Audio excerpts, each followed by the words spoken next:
Welcome to my Yummy Planet! Today we're diving into African food.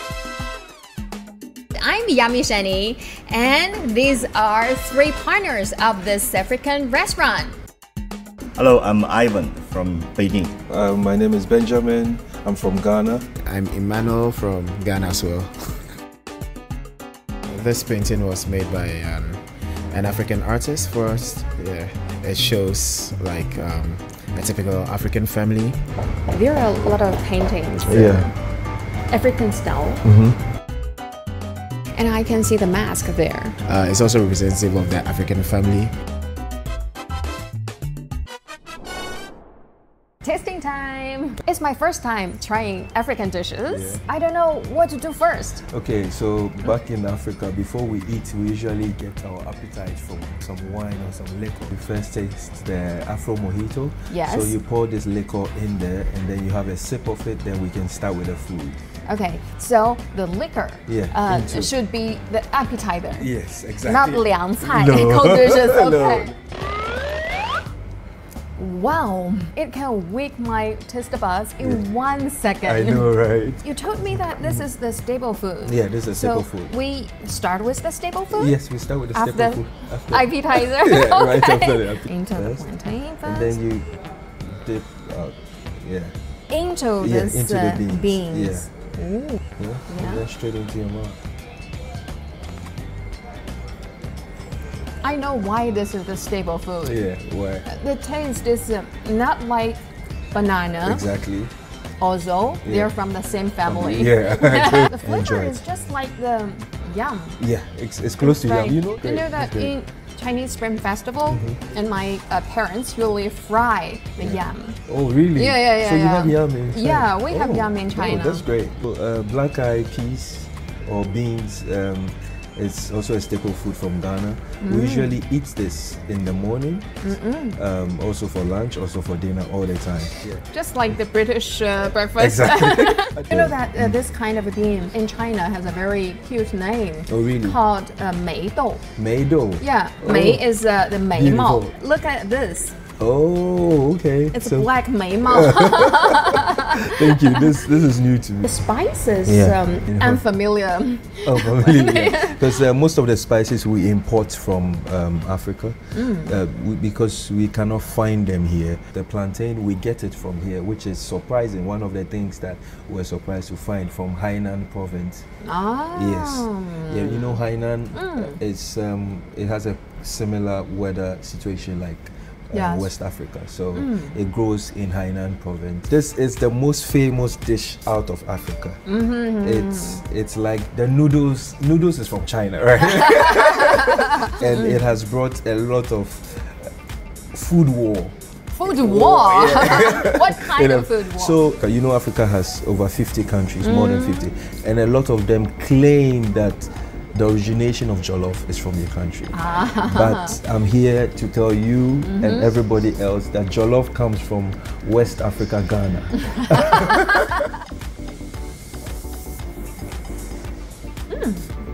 How does it taste? Tell me.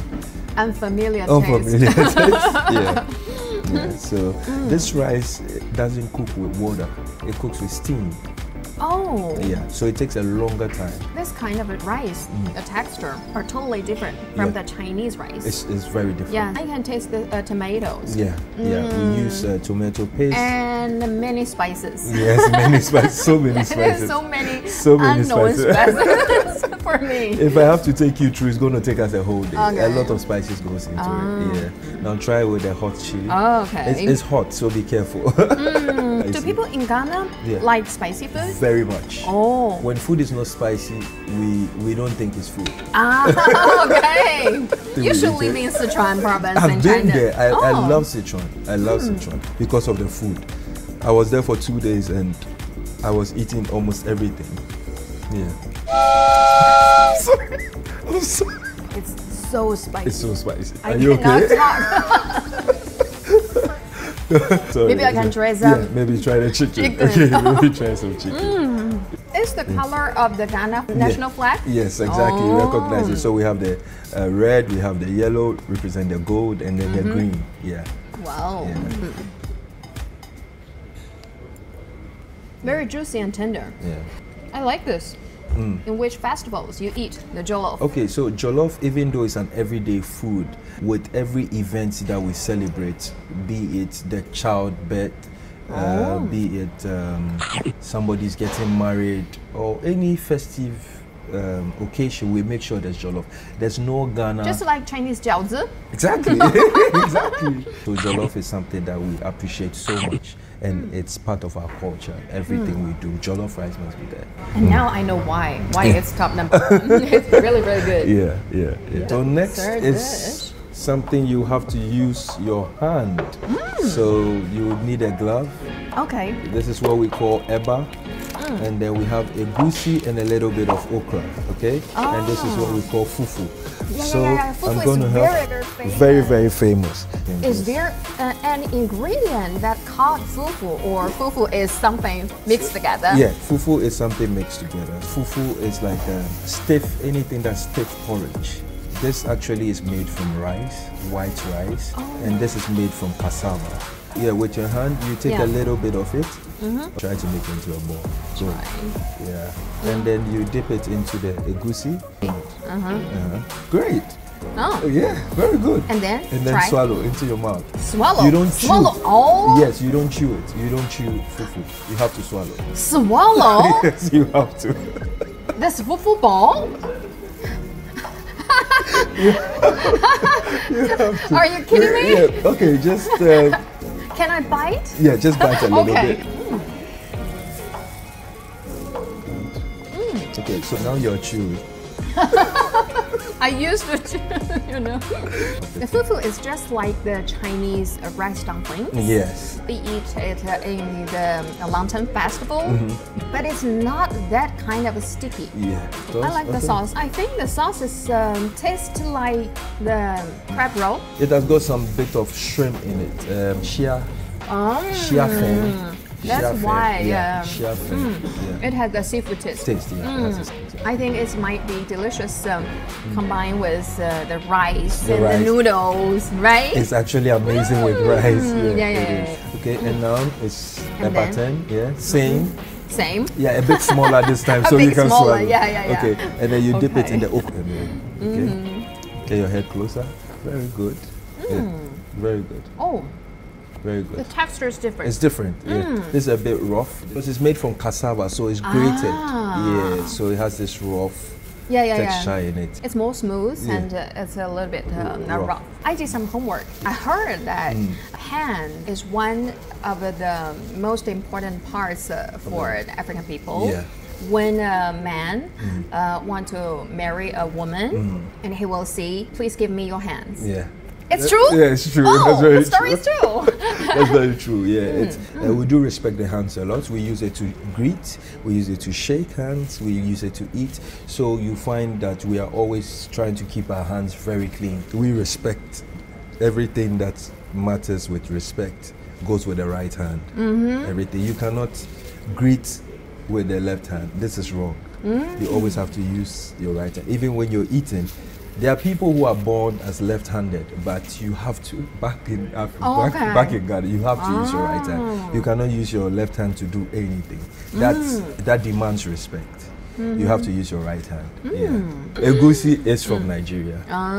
So in your restaurant, you combine different dishes from different places of West Africa. Exactly. There's more than 50 embassies here in Beijing from Africa. So that's what we're trying to do here in African Tribe. We're trying to serve across all parts of Africa, not just focusing on the West region or something. And why China? Why did you choose China? To come and study? Yeah. Okay, so I chose China to come and do my master's because first of all, I got a scholarship. Secondly, I was curious about this country. China is one of the fast developing countries. We were hearing so much about China and how fast China was growing. And I feel like, okay, if I'm able to get a chance to be part of China now, before it gets there, then this will be a good opportunity. And then you stay here for almost 10 years. Almost 10 years. Almost 10 years. Right before I graduated, the Chinese government gave an opportunity for international students to start their own companies in China. One of our values that we had in mind before starting this restaurant, we are not only coming to make money, we are also going to do a bit of cultural exchange, a bit of education. The first time I saw chopsticks in my life, it was at a Chinese restaurant. In Africa. In Africa. Yes, you know, so that's how I learned it. So maybe the first time a Chinese ever used their hands to eat would be here. We have had Chinese restaurants from, I'm 35 now, from when I was like probably 1 year. That's like 33 decades ago. There was a Chinese restaurant in Africa, in Ghana. And 30 years later, we should also have at least an African restaurant in China. You know, not every Chinese will get a chance to ever go to Africa. So this establishment, this restaurant is an opportunity for some Chinese to also experience Africa at first hand. Culture connection, culture exchange. Exactly. Through food, through culinary. We can do a lot as a continent with China. Stripe Garden is just a little bit of it, our contribution to this gap that we are trying to bridge between the two nations. Yes, we should know more about Africa. Exactly. Yes, about Africa culture and the food, the cuisine, and everything. Maybe the people. The people. And you did a great job. And big thanks to Chef Ben for serving me this kind of very delicious African food. Totally new for me. I'm glad you had a chance to taste African food, and I hope to see you again. If you like this video, share, like, and subscribe on Yummy Shanny, and see you in the next episode. Bye bye.